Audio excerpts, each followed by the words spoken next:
Hi, it's Elise here at Bowman Library at the whole new Teen Book Spotlight. So before we get started, I just want to apologize in advance. I'm getting over, all the nasal stuff that's going around. So I'm going to try to power through. If I start coughing, apologize in advance. But I have some amazing books to share with you today. I could not wait to share them with you. So our theme for this week is we are all about all the feels. That is the theme for our 2023 Winter Reading Challenge, which you can sign up for now. It's an awesome interactive bingo game that you get to win prizes and tickets and all different things. You sign up on Beanstack through the website. Lasts the whole month of January. You should totally do it. So we're taking our inspiration from our theme, which is all the feels. So the books we're going to take a look at today are going to take you on an emotional roller coaster journey. That's right. We are going to be feeling all the feels with these books. So let's get started. Our first one is The Fault in Our Stars. So life is not fair for Hazel, who is dealing with cancer. She's a teenager. She's not supposed to be dealing with this. And when she goes to her support group, it's there that she meets a guy named Gus, who is also in the same boat. It's someone that she can totally relate to. As their relationship grows, Hazel is also determined to find out what happens to the characters at the end of her favorite novel. Okay? She needs to know what's going to happen. She's obsessed about it. And then she decides she's going to email the author. And she starts to carry on this email relationship with this author. Gus sees that how important this is to Hazel, and he uses his one wish, kind of his make-a-wish type deal.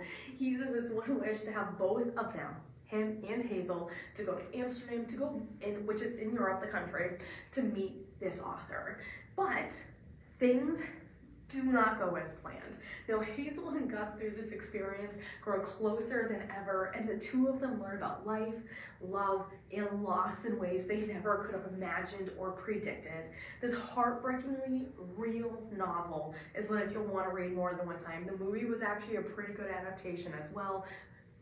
The book is better though. This is The Fault in Our Stars. The Way You Make Me Feel. So Clara is 16 years old and she loves life, and she's all about coming up, executing the ultimate pranks. When one of these pranks though go too far and she finds herself in epic trouble, her father steps in and he decides that her punishment is going to be he's going to force her to spend the entire summer working in his food truck instead of going on the vacations and trips and spending time with her friends. And then, if that wasn't going to be bad enough, the person she's going to be stuck with in this little truck, spending all the time with in this little tiny space, is her arch enemy, Rose. Now, things do not get off to a great start, but the two girls start to realize they have more in common than they would actually ever have thought.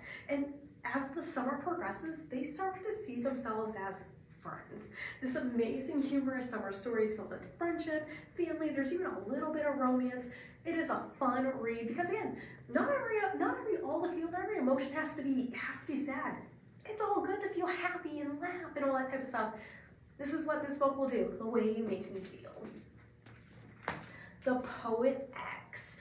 Xiomara is 15 years old. She's Dominican American. She's living in Harlem with her family and her twin brother Xavier. Her father is pretty much absent from their family, even though he's there physically. He's not there mentally or emotionally. And her mother is extremely religious, and she demands that her children be religious as well, especially in the Catholicism faith. She also has these incredibly high expectations of Xiomara, but not so much of Xavier. So right there you already have this epic fight that's going to happen. Now, Xiomara feels that she cannot talk to anyone, including her twin, who is completely different from her, but she is able to express herself through poetry that she writes in this leather-bound journal. At school, her English teacher, she reads her poetry and she encourages her to join the slam poetry club, but it meets at the same time as a class that's going on at church that she's expected to be there, the church classes. But as Xiomara tries to live her own life, she starts having secrets. And not only is she having secrets, but Xavier's having secrets as well. They start to come out and test the bounds of everyone in their family. This amazing novel and verse novel will keep you on the edge with suspense, but you'll also be able to relate to Xiomara and as she tries to find herself in the world that she lives in. And I will tell you this, if you like to listen to audiobooks, you enjoy them, I highly recommend this as an audiobook. Elizabeth Acevedo, who's the author, she's a slam poet who's amazing in her own right. She reads The Poet X for the audiobook. It is amazing. You can find it on Libby, you can download it digitally. I think it might be on Hoopla as well. But yeah, amazing audio. It's great to read it as a book, but yeah, the audio, The Poet X. They both die at the end. So set in a world where everyone receives a notification that they are going to die in 24 hours, we meet Rufus and Mateo. They are 17 and 18 years old, and they have just received their death notification. Now, not having anyone in their lives to spend their last day with, the two connect on this app called Last Friend, that people who receive their death notifications, they can go on and find someone to spend their last day with. They soon begin a friendship on their last day on Earth. Not knowing each other at first, they soon learn so much more about the other, all while dealing with the emotions they are both going through as they face death. They know this is impending, it is coming immediately.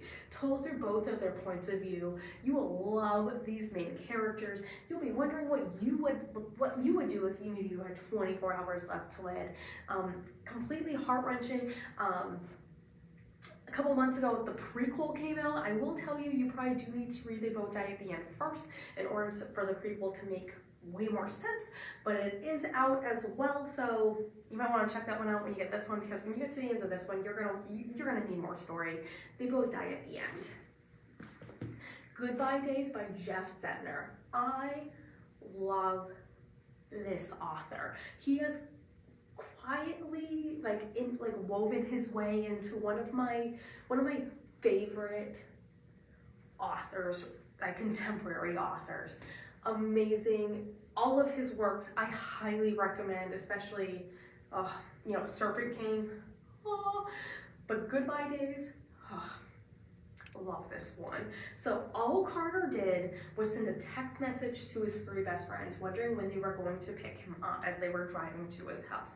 He had no idea that this text message would lead to their death as the driver looked down and he was distracted and they were in a fatal car accident. Carter now finds himself grieving the loss of these individuals, but there may be some legal trouble on the horizon as well, because some of the family members are pressing for Carter to be charged with negligent homicide. As the stress starts to become overwhelming, Carter does not know who he can trust, where he can turn to, and then when one of the grandmothers of the three boys invites him to spend what she calls a goodbye day. This is a day that the two of them can spend together, remembering their memories, grieving together, celebrating the life of this individual. Carter doesn't know what to do, so he agrees to go do this. And then when the other families ask for this opportunity as well, he doesn't know what their motives possibly could be. And this is all while, again, Carter is trying to come to terms with not even the loss of his best friends, but the fact that he didn't intentionally mean for any of this to happen, but it did. There's a ton of topics covered in here, from racial injustice to even such as simple as teen driving and texting. Love this book.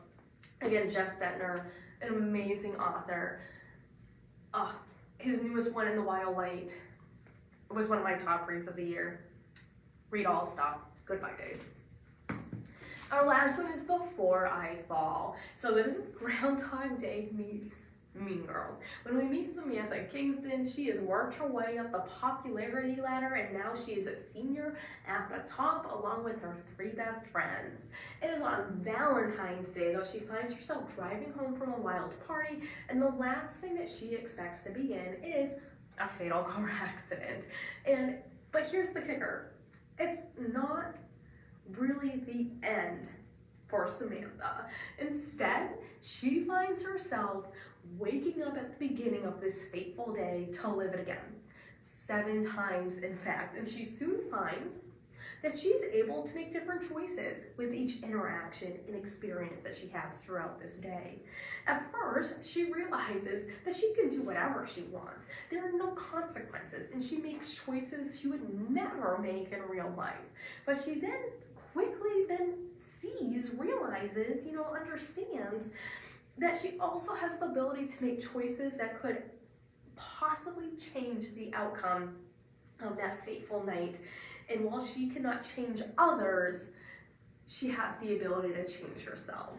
This magical realism look at life and death and how our choices impact others around us is one that will have you examining your own choices. You'll be on this journey with Samantha. This is Before I Fall. So these are just 6 books that we have here that will have you going through an emotional journey with all the feels. So I encourage you to come on out, pick up one of these, read them for maybe one of your winter reading challenges, which I would totally encourage you to sign up for the 2023 Winter Reading Challenge, all the feels, okay? Come on out, we can help you find those books, help you get signed up, help you redeem your prizes. It's gonna be an amazing month. I hope you tune back next time. We'll be a whole new Teen Book Spotlight, and I hope you have an amazing week.